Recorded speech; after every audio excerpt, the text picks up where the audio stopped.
Hello friends, আমরা গিয়েছিলাম সাজেক এবং সাজেকের দ্বিতীয় দিনে আমরা গিয়েছিলাম লুসাই গ্রামে এবং ওখানে যে আমরা যা যা করলাম তাই চলো আজকে তোমাদের সাথে শেয়ার করা যাক। ওইখানে আমরা ট্রেডিশনাল ড্রেস পরেছিলাম, আমি, আমার ভাই, বাবা, মা, আঙ্কেল, আন্টি এবং সবাই কিন্তু আমরা যারা যারা গিয়েছিলাম ট্রেডিশনাল ড্রেসগুলো পরেছিলাম। সাজেকে যারা যারা বাস করে তাদের জীবনযাত্রাগুলো কিন্তু খুবই কঠিন, যেখানে আমরা হলে কিন্তু কখনোই পারতাম না সেটা। এবং লুসাই গ্রামের মধ্যে কিন্তু অনেকগুলা দোলনা ছিল এবং আমরা ওখানে যে অনেক বেশি এনজয় করেছিলাম, যা বলারও বাইরে।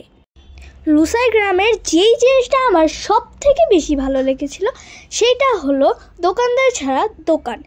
ওইখানে কিন্তু কোনো দোকানদারই থাকে না এবং ওইখানে একটা বাক্সর মতন থাকে যেটার মধ্যে টাকা দিতে হয় এবং ওই জিনিসটা আমার কাছে খুবই ভালো লেগেছিল।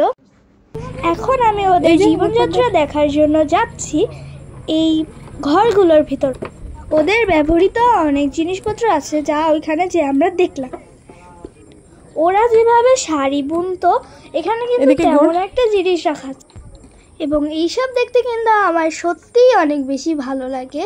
এবং এখানে আঙ্কেলরা যুদ্ধের একটা থিম করছিল এবং এইখানে হচ্ছে আমার বাবা এবং আঙ্কেলরা ছবি তোলার জন্য প্রস্তুতি নিচ্ছিল এবং এই জায়গাটা কিন্তু অনেক বেশি সুন্দর এবং আমিও কিন্তু আবার এখানে ছবি তোলার জন্য পোস্ট দিচ্ছিলাম, যেটা আমরা ভিডিও করেছি।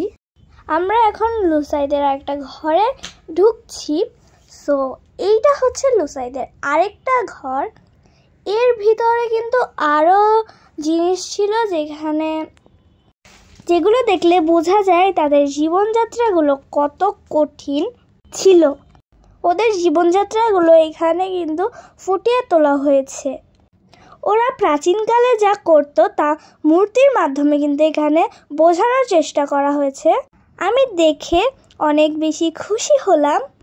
আমার তো সাজেক গিয়ে অনেক ভালো লেগেছে এদের জীবনযাত্রা। তো এই ছিল লুসাই গ্রাম।